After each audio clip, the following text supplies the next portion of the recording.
ازيكم عاملين ايه؟ يا رب تكونوا بخير ووحشتوني كتير.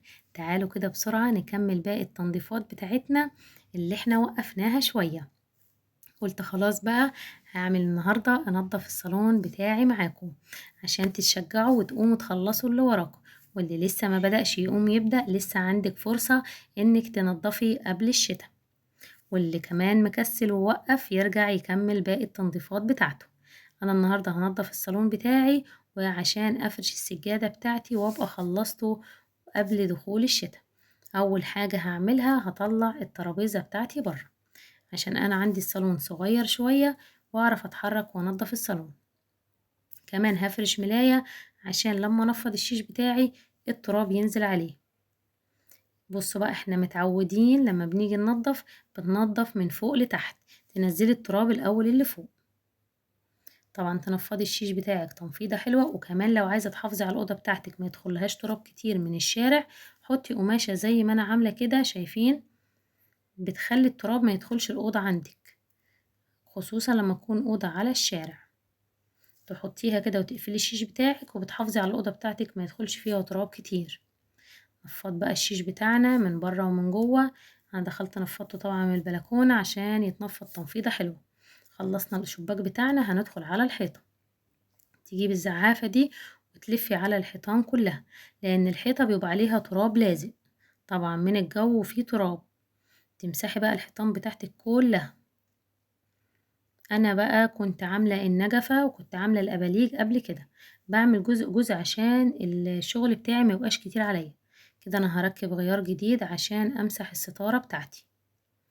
بصوا بقى لو عليها تراب بمسحها كده بالزعافة دي اللي احنا مسمينها زعافة، وبتشيلي كل التراب اللي عليها، لان ما بغسلهاش على طول عشان احافظ عليها. اغسلي ستاير كل فترة، الستاير اللي من النوع ده. لكن الستاير العادية عادي بتتغسل ما بيجرالهاش حاجة، بس برضه مش على طول. لكن الستاير اللي من النوعية دي اغسليها كل فترة عشان تحافظي عليها وما تتبهدلش منك. بصوا بقى انا كده خلصت الحيطة ومسحت الستاير بتاعتي. كمان همسح الباب بتاعي من ورا ومن قدام، وانا كنت عاملة المروحة دي قبل كده. زي ما بقول لكم اعملوا كل فترة حاجة، عشان خلاص هنغطي المروحة. كل سنة وانتم طيبين، ومش هنولعها تاني. وكمان هنمسك الكراسي بتاعتنا وننفضها تنفيضة حلوة من التراب، ونشيل كمان الشيلات اللي عليها عشان كده ما يبقاش فيه اي تراب في الأوضة. نفضنا طبعا اللي من فوق، نزل تراب طبعا على الكراسي، ونمسح كمان الكراسي. كده بتجيب التنظيف من فوق لتحت. طبعا هنشيل كل الكراسي بنفس النظام، ننفض كل واحد ونشيل طبعا من تحت عشان تبقى النظافة هي دي النظافة العميقة بقى. تجيبيه كله على بعضه من فوق لتحت وتنضفيه تنظيفة حلوة. يلا بقى ما تكسليش وقومي شوفي اللي وراكي لو لسه ما عملتيش. كده هنشيل طبعا الملاية اللي احنا فرشناها ونعمل كمان الكنبة بتاعتنا. احنا قلنا نكمل باقي التنظيفات، انا عملت معاكم التنظيفات قبل كده وانا بكمل باقي التنظيفات بتاعتي عشان تتشجعوا كده وتقوموا تخلصوا اللي وراكم. انا كده خلاص نفضت وكنست الأوضة، هروح امسحها كمان بشوية مية وشوية ديتول عشان الأرض تبقى ريحتها حلوة. لازم تحطي حاجة في المية وانتي بتمسحي، حتى أبسط حاجة شوية كلور. كده أنا خلصت الأوضة بتاعتي وفرشتها، ورجعت طبعا الكراسي زي ما كانت.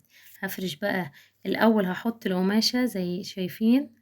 ما تنسوش القماشة اللي قلتلكوا عليها بتحافظ لك ان التراب ما يخشش الأوضة.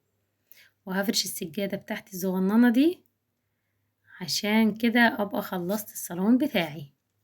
وكمان لمعت الترابيزة بتاعتي وهجيب مفرش جديد احطه عليها، وارجع الحاجة بتاعتي تاني زي ما كانت. طبعا هنكون مسحينها وملمعينها، ونرجعها تاني زي ما كانت، وكده تبقى نضفنا الأوضة بتاعتنا.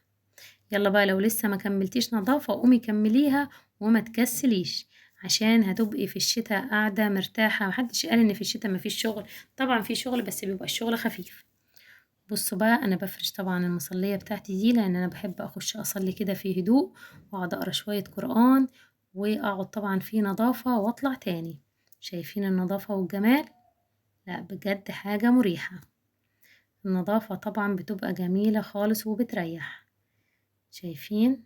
انا بفرش بس المصلية بتاعتي عشان بقعد فيها اصلي واطلع تاني، وتبقى أوضتِك كده جاهزة لأي ضيف عندِك، تبقى عندِك أوضة جاهزة غير باقي الشقة طبعًا لو متبهدلة، تبقى عندِك الأوضة دي جاهزة لاستقبال أي ضيف، ما تخلّيش حد يدخل فيها من العيال عشان ما يبهدلوهاش، خلّيها دي مخصوص للضيف بس. شايفين بقى الجمال؟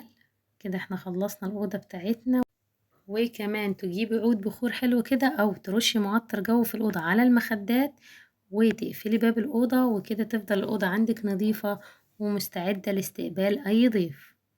شايفين؟